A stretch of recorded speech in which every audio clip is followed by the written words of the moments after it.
Our next speaker is Dr. Alan Stevens. He's the director of K-State Research and Extension Center, Olathe, and he's also an adjunct associate professor here.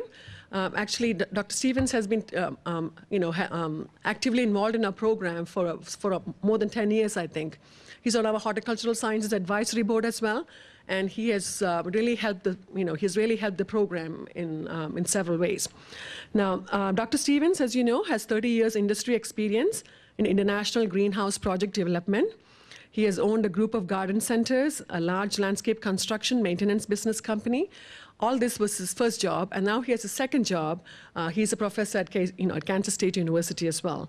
So today he's going to talk about serving tomorrow's gardening consumer. Is knowledge of horticulture and ornamental plants enough to be successful? So welcome, thank you. Thank you, Luca.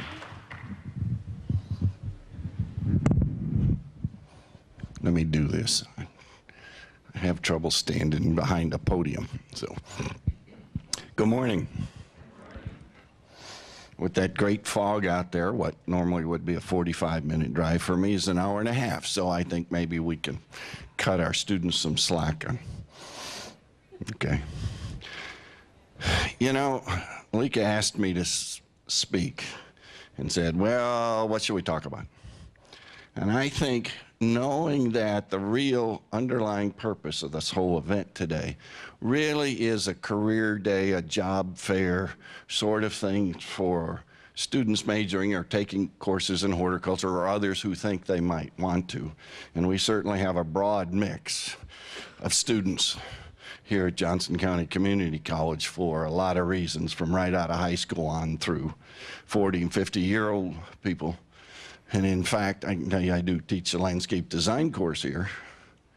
And I'll tell you, every semester for 10 years, more than half of the class is over 40. And typically half the class already has a bachelor's degree, not in horticulture. But they've been very successful in some other career and say, oh, I really thought that's what I wanted to do. I was good at it, I've enjoyed it, but now I'm a different person. And I'm thinking maybe I'll explore a second career. And then, of course, we have lots and lots of students who are out there in their mid-20s, have gone out and got a job in the city parks or a golf course or in the garden centers or wherever, and is saying, you know, this is a good thing. I like doing this, and realize they need more education, so then they go on and eventually may go on for a 4-year degree, but they may stop at the certificate level or go to 2-year.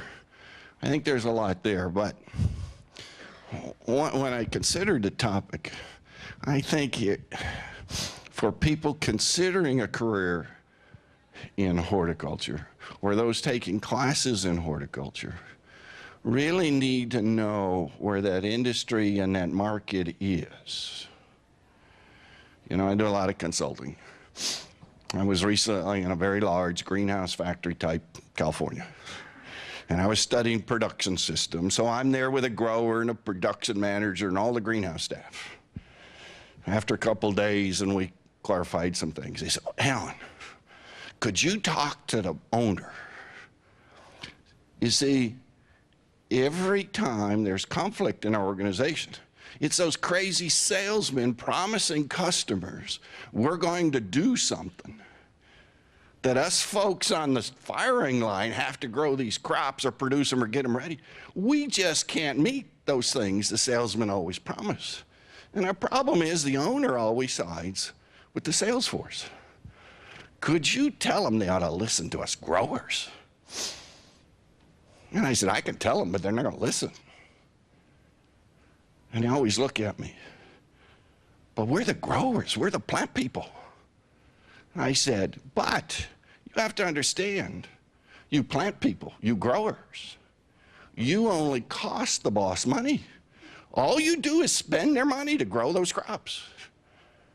They don't have a penny to pay the bills till somebody sells them. So who are you going to listen to? The people who make you the money or the people who spend your money?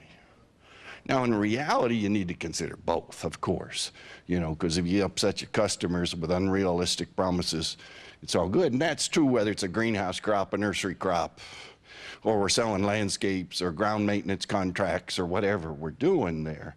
There is that thing. The one thing I want to caution us, though, as horticulturalists, we relate to those plants. And their plants aren't all it's about, which leads us to the title of the talk. And we really need to understand the industry and where we are today. You know, I started in the industry.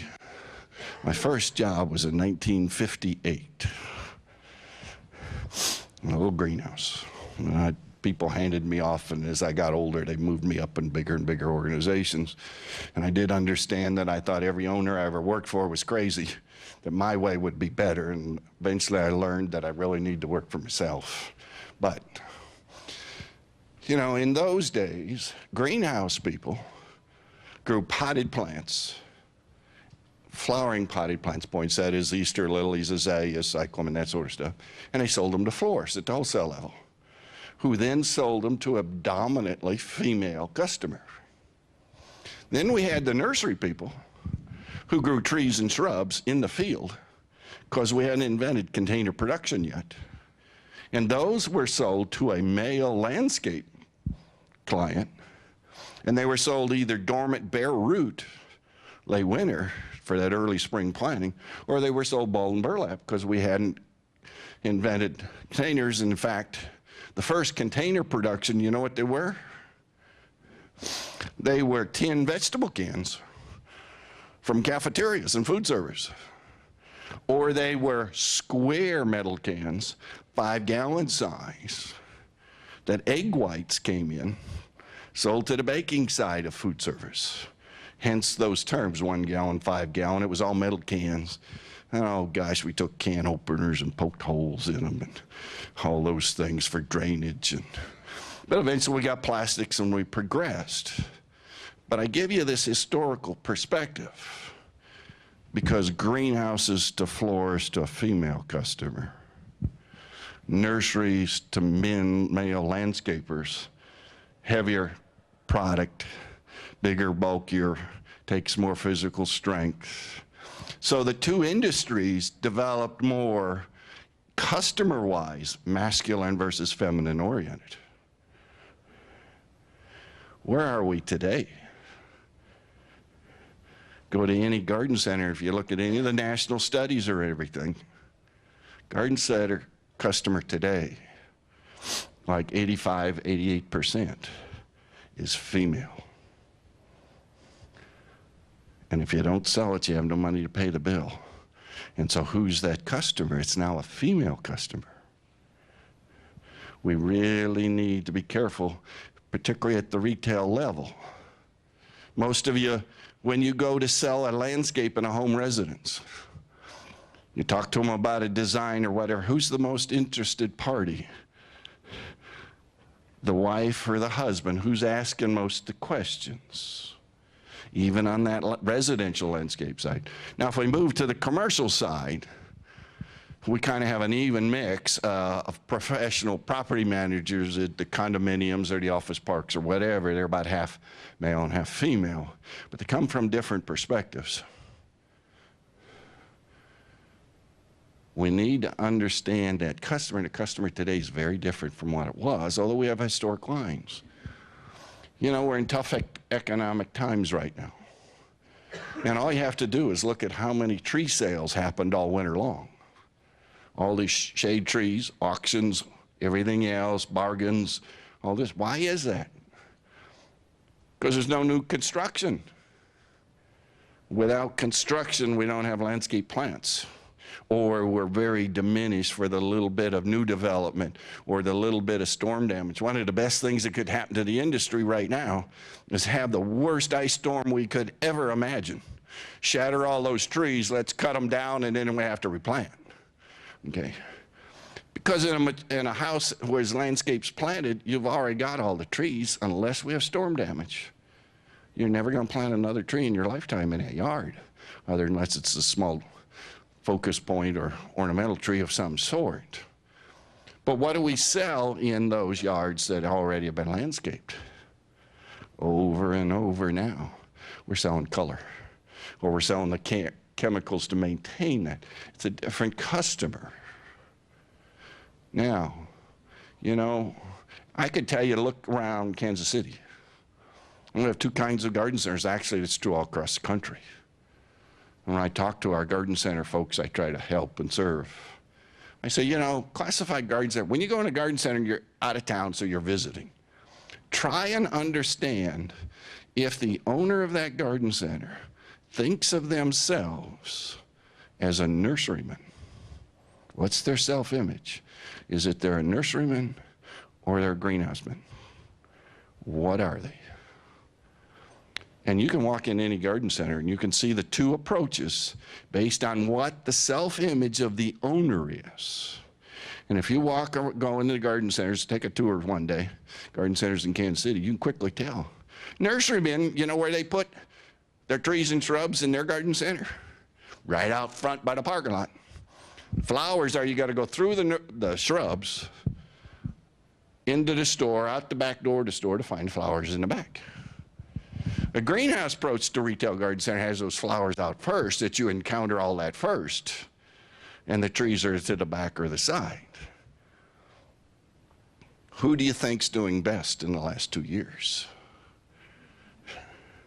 Trees just sit there and have to be watered and maintained and all of that, and we're moving the other. So we're seeing right now, the color side, the flower side, the greenhouse approach to garden centers at the moment is there, but does that mean there won't be pent up demand once the economy changes and all of a sudden that nursery approach to garden center marketing might turn around and dominate very quickly again, or have a few years of recovery? Well, you know, crystal ball's pretty clouded, we can only guess. But you know, 50 years ago, 1960, industry wasn't changing much. We could kind of predict 5-10 years in advance and do a strategic plan and know. You know, now you have to reinvent yourself about every 3 years, and that kind of gets tiring. But you know, in the old days, we'd grow tomato seedlings in a wooden flat with dirt in it. And we'd take a tablespoon and dig it out the roots, and then wrap each individual plant in newspaper and hand it to somebody. Oh, we just thought it was great when cell packs got invented. That was so much easier to grow in there and stop all this rotten wood flats that we spend all winter repairing and putting together. But it's changed things. We had to change. Today, but those days, we sold to a gardener. People who took pleasure in buying small plants and growing them up to big plants for that challenge and everything. Today, we have very few gardeners. We now sell to decorators. Huge pre-planted planters. Gosh, I don't know anything about plants, and I'm really uncomfortable. What color goes with what color? I need somebody to tell me, or why don't you just plant this up and let me buy it pre-planted? And I'll take it home, put it on my patio. They're decorators. How many of us as students or even industry professionals have retooled our professional knowledge so that we have the talents and the skills and the knowledge of what we need for today's customer, who is an exterior decorator? You know, I was reading in the industry trade journal the other day, and it talked about Super Bowl Sunday. Pittsburgh Steelers fans. Team colors for Pittsburgh Steelers are black and yellow. You know, Pan American Seed, owned by Ball Company, created a new line of petunias, roughly introduced last year, big time this year. It's the black velvet petunia, pure black petunia. But there's two other colors in the series, one of which is black velvet with yellow stripes. Black and yellow Pittsburgh Steelers things. You know, there's a garden center in Pittsburgh thinking ahead. Got a lot of cuttings of these plants and grew them up. Gorgeous, full bloom, 6-inch diameter pots, dressed them with the florist foil and everything, and sold them for Super Bowl party decorations. Super Bowl Sunday. Are we decorating or what? That's petunias in January. Okay? They're decorating. It's what they're doing outside. You know, we used to always in landscape design talk about spaces and definition and creating spaces or rooms for all this. Today we'll all talk about outdoor rooms, right? Big buzzword. And what do they do in outdoor rooms? Well, it's a room I got to decorate, right? How many of us have gone back and done a little interior decorating professional development? How many of our new students are going to take an interior design course? How many of us understand how indoors in the interior environment we vary the textures and the colors and complementary or opposite colors on the color wheel, or even know the color wheel, based on what the upholstery of your couch is and what color should the accent pillows be or the paint on the wall or whatever. We need these talents now at the retail level or the landscape design level to meet the needs of today's customer, because we're no longer gardeners. See, gardeners were into plants. The rest of that didn't matter as much to them. But today, they're not into the plants. They just want something there and tell me what to do. Let me water it, and let me get a little slow release fertilizer on it, and I'm happy. Even on the nursery woody side, you know, what, 2-3 years ago, Kansas Nursery and Landscape Association, their featured plants of the year, tiger eye sumac. Is that a particularly gorgeous plant? The leaves or the stems? Well, it has some nice architectural features in there, and it has some character. But what was its main purpose in the landscape? Was that yellow foliage, right? We're starting to look at color and texture. We look at all our grasses. Our ornamental grass is a big thing. Oh, well, we want them to be native and or environmental. But when we look at that, why are we there? It's a textural change. It's also winter interest. And what's the color of an ornamental grass in the winter? Dead brown. All right, we'll work with that. Do you all know, if I told you beige, is that a bright color or neutral? You'd all say neutral, right? And we know that, off-white, eggshell white, creams, and all that are neutral colors too. Do you know what nature's predominant neutral color is? Have you ever thought about it? It's green. It's a neutral. So if we have great green grass, just gorgeous, horticulturally, we really grew that grass well. And we have gorgeous green shrubs and green trees, because as horticulturists, we did a great job doing it. We have nothing more than a totally neutral landscape that people will drive right by, they'll walk right by, and they'll never notice it. It's just neutral, might as well be beige. Just blends all in. But if we start to add texture and color contrast, and we can do that in the foliages of our plants, even dead brown can be a contrast if we have some green grass to compare it to. Okay? But we need to think about decorating properties, because our whole market is shifted. It's not what it used to be. Our customers are very different. And now as we get more and more female purchase dominated in the marketplace, their priorities and what they're thinking and their literacy has changed. But unfortunately in horticulture, we're still mired as plant people. But if you don't sell the plant in the garden center, you can't pay the bills. And the way to sell it is to understand that customer. So it's really shifting, and it's across the board in all our plant materials. We get Rodney St. John, our turf grass specialist for the state, and I do several grounds maintenance workshops across the state.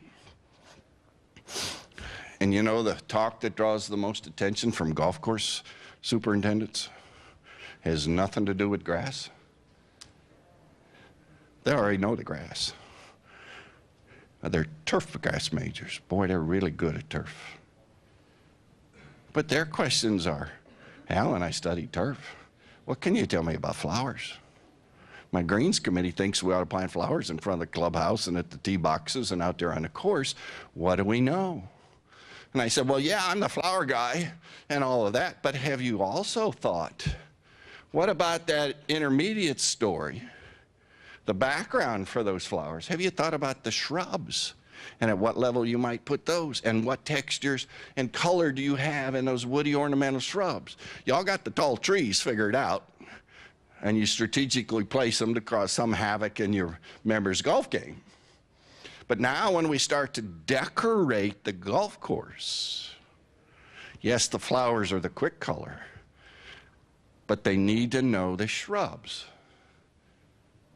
And I could tell you, the greenhouse-oriented garden centers have prospered because they're big in the annual perennials. And perhaps the nursery men have struggled, but that may be because they do too much emphasis on the trees. And the big growth area, I think, in the next few years is going to be in the shrubbery, in that intermediate above the low flowers, and there. So I think both approaches are going to be good, but you got to say, what's the customer going to want? What are we doing? And the real key, I think, over the next at least 3 to 5 years, who knows beyond that? World changes too quick. It's all about a decorating clientele. So the advice I'd give our students is you prepare what courses should you take. We've got a list. If you want the horticulture certificate, here it is. If you want the turf and ground certificate, you take these courses. If you want the 2-year degree, here. If you transfer to MU or K-State, we can tell you what you need to get that 4-year degree. But we're horticulturalists. That's to get you the base horticulture knowledge.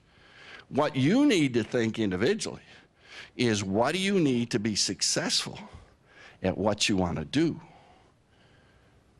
And our world is such today that it's not just about the plant material. It's about whatever else. We need to get these other talents. Do you need to be an interior designer? No. Do you need to be a graphic artist?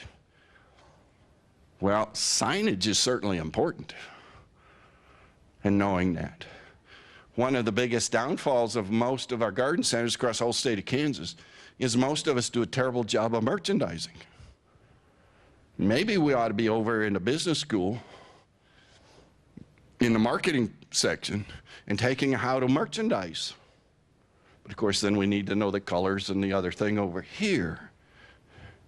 If I can't sell it, and that customer is a decorator. It's no longer enough to put the plants. I was in a very large perennial producer's greenhouse who also does annuals, just on Monday night, doing a staff training for him.